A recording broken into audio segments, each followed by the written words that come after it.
Thank you, President Proton. Today I have the pleasure of introducing to our symposium on extraordinary people of the 19th century, Marie Curie, born Marie Skłodowska in 1867 to two professors in Warsaw, Poland, under the Russian Empire. I would describe her as being an undiscovered element, being formed from rock and filling the world with a great radiant energy. She is the first woman to win a Nobel Prize, the first person and the only woman to win the Nobel Prize twice, and the only person to win the Nobel Prize in two different scientific fields. With an intense desire for intelligence, but an acute social hierarchy holding her back, she worked her way out of Poland and found herself in Paris, France. There she would overcome one challenge after another, including starvation, to be the person of merit she now is. Her motto in life was shared in a letter to her brother back in Poland.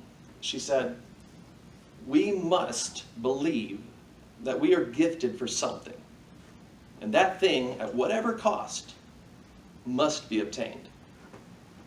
In 1894, not particularly interested in men, she found a soulmate in Pierre Curie, a French scientist who was working on magnetism.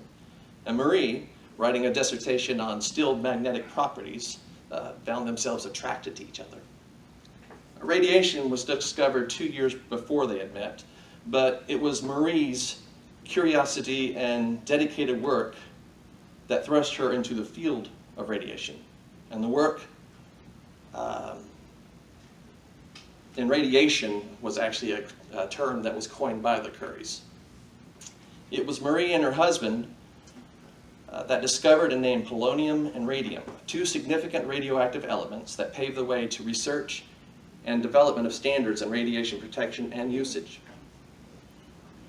Marie's skillful intellect in the usage of chemistry and physics and the applications of those sciences are the basis for her receiving the Nobel Prizes.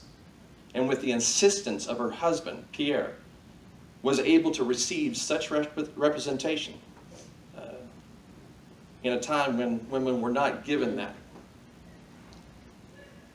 But today is not that day, and now we are honored by her presence and her words. Please welcome the extraordinary Madame Curie.